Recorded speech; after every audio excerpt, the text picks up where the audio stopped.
Oi, pessoal, tudo bem com vocês? Aqui quem tá falando é a professora Daiane e tô aqui de volta com vocês para fazer a explicação de conteúdos da semana 2 do Plano de Estudo Tutorado do nono ano do Ensino Fundamental. Nós estamos trabalhando aqui o volume 3 do PET, ok? Então, nós vamos trabalhar com a seguinte unidade temática: formas de representação e pensamento espacial. O nosso objeto do conhecimento aqui é ler e elaborar mapas temáticos, croquis e outras formas de representação para analisar informações geográficas. A habilidade, nono ano, que é aquilo que você deve saber fazer ao terminar de assistir essa aula e ao terminar de resolver os exercícios. Então, você deve comparar e classificar diferentes regiões do mundo com base em informações populacionais, econômicas e socioambientais representadas em mapas temáticos e com diferentes projeções cartográficas. Pessoal, então a gente vai ter um enfoque muito grande aqui nessa aula sobre cartografia, beleza?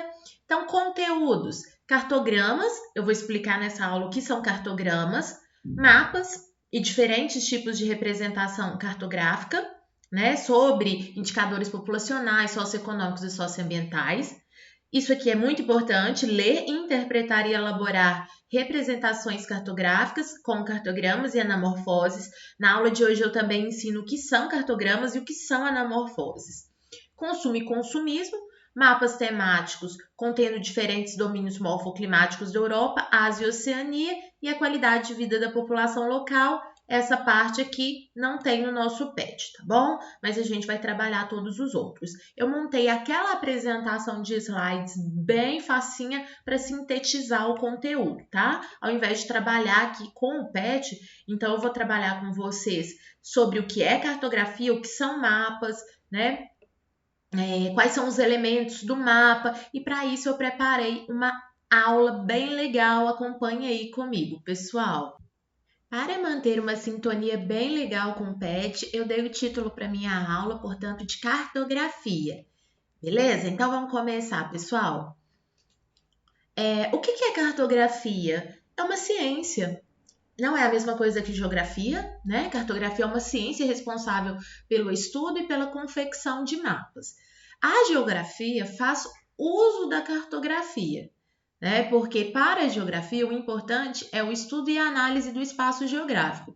Então, para fazer esse estudo e a análise do espaço geográfico, muitas vezes a gente faz uso dos mapas, que são, portanto, responsabilidade, que são elaborados pela cartografia.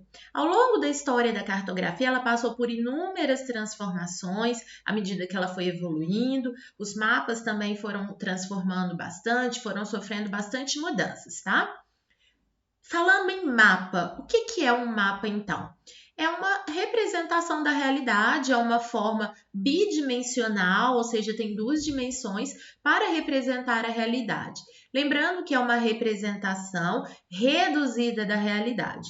Para ser considerado um mapa, é preciso que haja uma estrutura, é preciso que ele siga alguns elementos importantes, como, por exemplo, a presença de um título. Qual a importância do título? Ele vai mostrar o assunto tratado no mapa, ele vai mostrar o local representado, ele já vai dizer um pouco de qual fenômeno está sendo representado.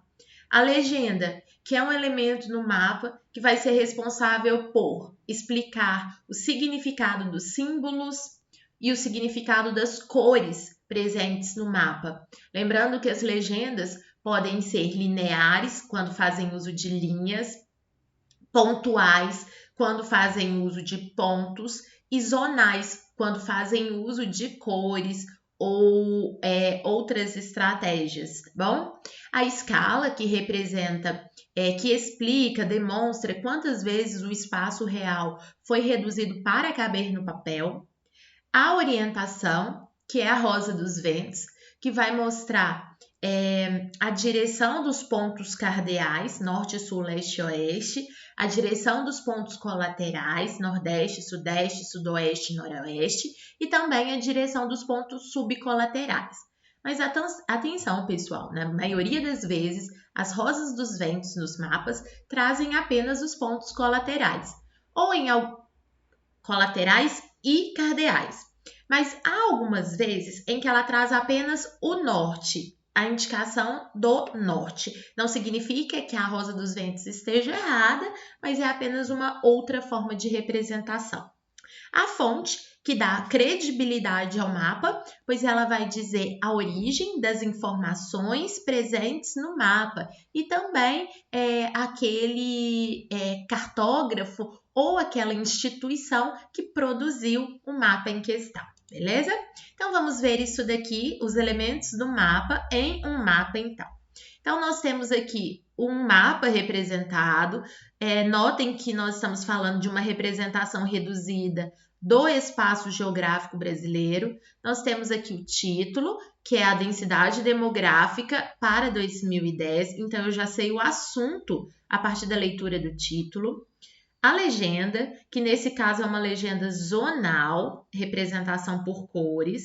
Essa legenda vai indicar para mim o que significa cada cor presente no mapa, cada tonalidade. Então, eu sei que cada tonalidade aqui representa uma quantidade específica de habitantes por quilômetro quadrado.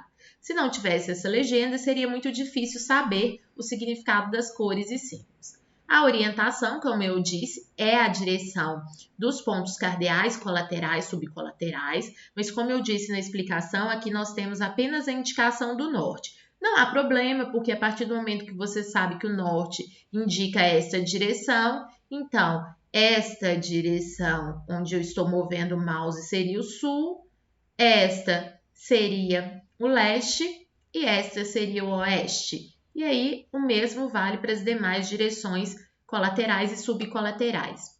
A escala, que vai mostrar quantas vezes o espaço real foi reduzido para caber no papel. E aqui nós temos algo a mais, que é a projeção. Que tipo de projeção cartográfica foi usada para fazer esse mapa?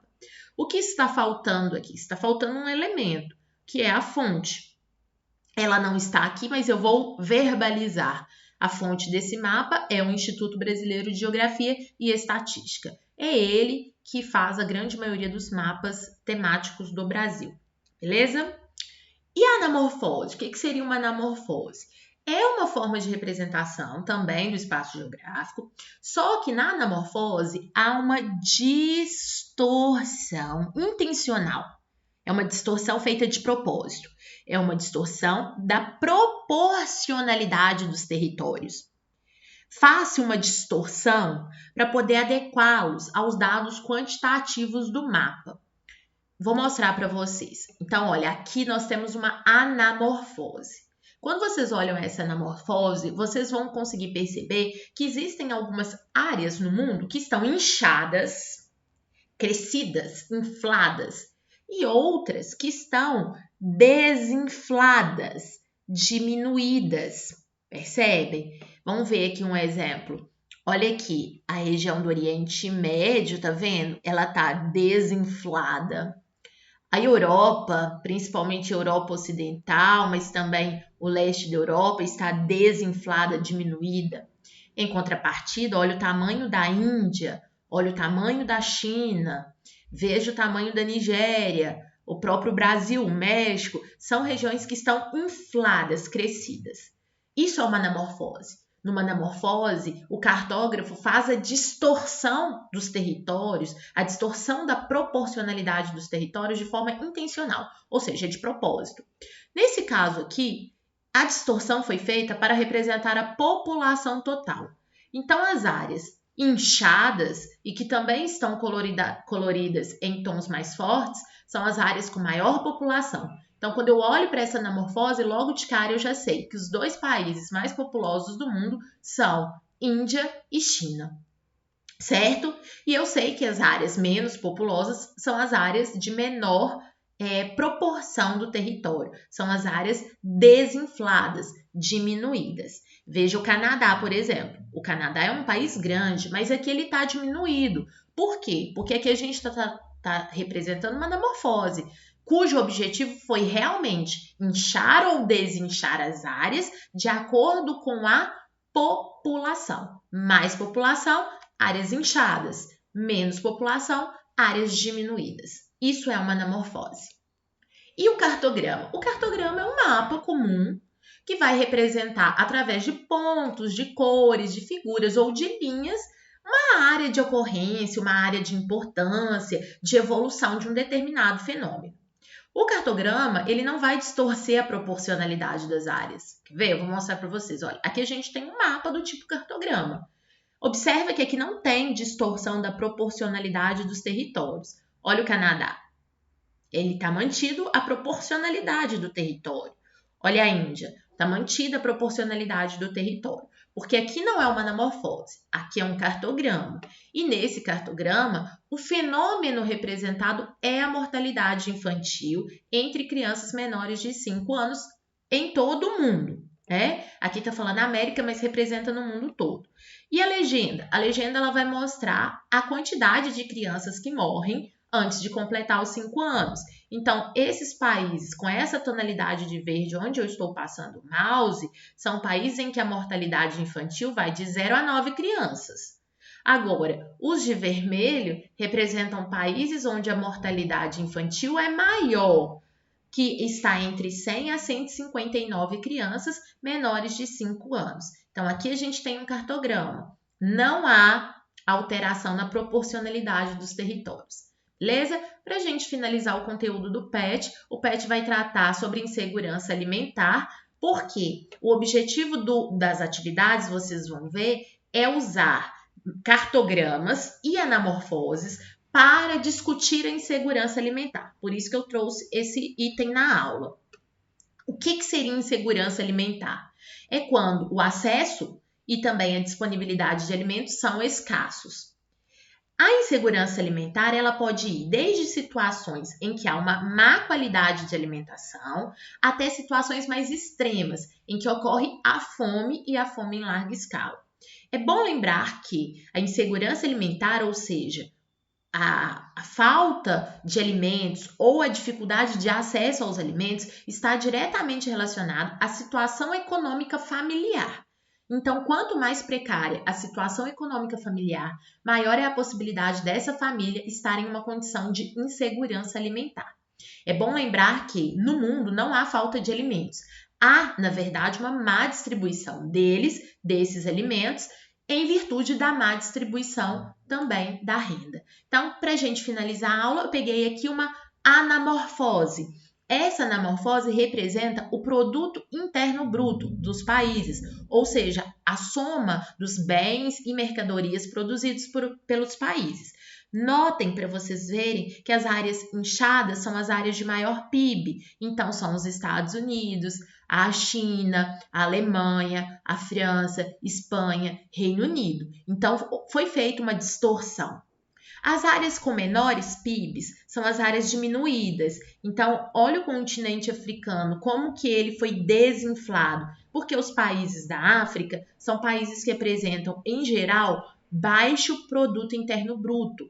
Então, a produção de bens, mercadorias, gera menos riqueza.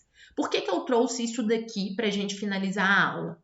Porque, como eu disse, a insegurança alimentar está diretamente relacionada à situação econômica. Então, se a gente percebe que o continente africano está entre os continentes com os menores índices de produto interno bruto, é provavelmente nesse continente que estarão também a maior quantidade de pessoas vivendo em situação de insegurança alimentar.